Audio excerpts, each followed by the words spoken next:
Hey, welcome back to Fox Plays. We're just gonna go fight more dragonflies. There's not many of them left. While I'm doing that, I should explain. So, like, every class that's got magic has a spell book, and there's like a whole bunch of different schools that they can learn. For example, this guy's a cleric, so he can learn like mind, body, and spirit magic. And you buy spells, and you have down here little magic that you can use. Oh no! And each spell does things like, you know, like this one. All of his spells usually target things. You know, I was using the Wizard's Eye spell that my sorcerer knows how to cast. And in fact, the effects of Wizard's Eye are still up. It's probably one of the most useful spells. You get it like automatically early on. It's really nice. Basically what it does is it shows you up here on the mini-map up at the top right. Basically what it shows you is like things that are alive, things that are dead. Dead things come in yellow. Things that are alive and friendly come in green. Things that are dead, or not dead, but alive, but your enemy comes in, it comes in red. You know, because they're going to kill you. Oh, hey, a hammer. Awesome. Insofar as this, though, this nice little hut here in this boggy swamp where all the fireflies were at, which I didn't want to fight on my own, has one of those items that I need. It's got a seashell, which is basically why I kited so many fireflies out, because I needed to get here. If I was just looking for money, I probably wouldn't have needed to do that. Stop doing that, me. I'm the one who's doing this. I am causing my own problems. Oh, how like life. Come on, all of them. This is perhaps the most tedious part of this game. Inventory management, collecting items, and the like.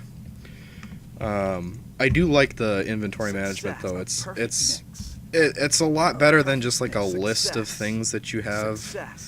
And there's no weight encumbrance like you get in, like, say, more modern RPGs, like, kind of like Morrowind, Oblivion, Skyrim, you know, the Elder Scrolls games. Let's just list those only. I actually did play a game recently that was basically an indie version of Oblivion that was pretty cool.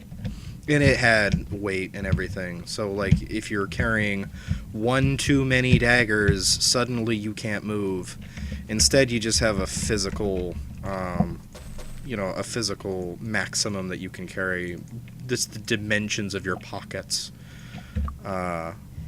which I like better. It's the old Diablo chestnut. Okay. Let's see here. Yeah, I think it's time to go back to town. I got 2,000 golds. 2,000 monies. Well, actually 2732 monies, but hey, you know. And now that I have, let's see, I should have, yes, I have the loot. I have the fancy hat that I needed. I have the seashell that I needed. I have the red potion that I needed. So now all I need to go get is a longbow, and a floor tile from the dungeon that's on this island. And it's not this dungeon. No, see, aside from dragonflies in a marsh that will murder everything, and a dungeon filled with monsters that will murder everything, they actually have yet another danger on this dinky island, and it is a dragon cave with a dragon in it. Because, you know, of course, like, it wasn't dangerous enough to begin with. We gotta just slap on more danger while we're here. I will be honest, I don't think that the people who live here are very smart. What with what with everything being so utterly fraught with danger, this is not an optimal place to live, I don't think. So let's see here.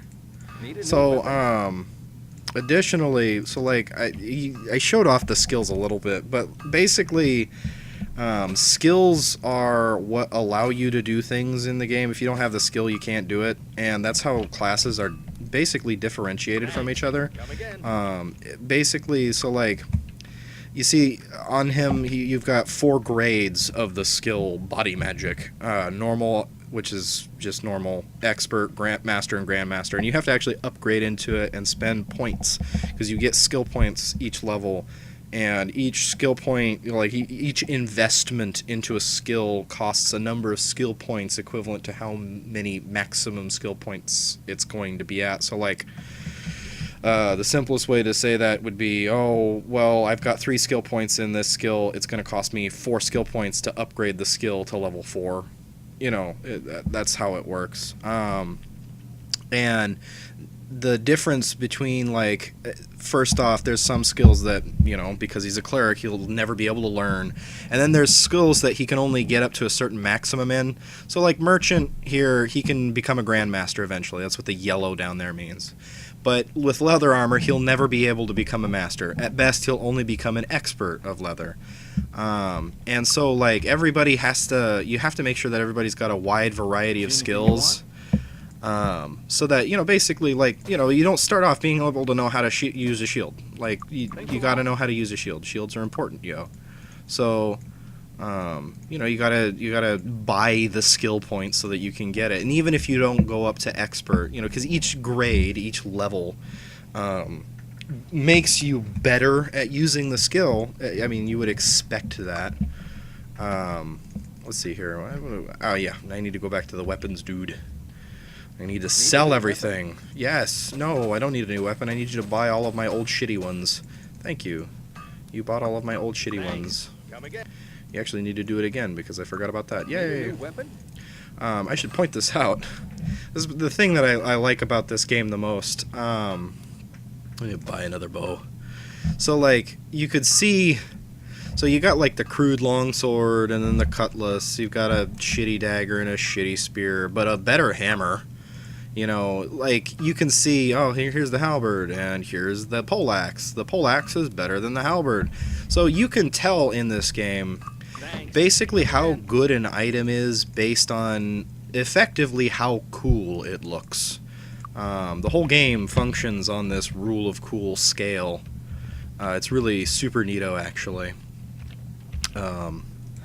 Something that I think is missed in a lot of... pretty much in a lot of instances where improvement in equipment can, you know, is a thing. The cooler it looks, the better it must be, and this is not... I mean, you know, there's no, like, cohesive design to the game. Oh, by the way, going into the dungeon, because I need to come here. It does have all the makings for adventure, and we're probably gonna die horrifically. Speaking of which, so, you know, I mean, obviously, you can die in this game, and that happens when either all of your party members are unconscious or dead, or a combination of the both. And death actually doesn't really matter too much. Like, you can... There's no game over for dying. Instead, the penalty that you get for dying is you get sent back to wherever your home base is. In this case, on Emerald Island, it's the docks. And then once we're done here, the home base will be the castle. But basically, what happens is, when you die, you lose all your gold. And that is an exceedingly painful thing to lose. Gold is of extreme importance to this game. More important, perhaps, than really anything else, because, you know, you don't run into a situation very often here where you have an excess of money. Things get... It's like... I guess the best way to describe it would be the way that Final Fantasy works it, where, like, you know, you go to the next town, and instead of everything costing, like, oh, a base percentage increase, now instead of costing 200 gold for an axe, it's 5,000. You know, that kind of, like, cost creep is, oh, good. I need to run away. That kind of cost creep is how this game works. So you need money all the time, and dying is a really big problem. And I damn near died right now, which, I mean, I would have lost 500 gold, but that's not the end of the world. Later on, when you're carrying around like 100,000, it becomes a much, much bigger deal. Either way, I've run out of time, and I'll pick this up later. So, I'll see you then.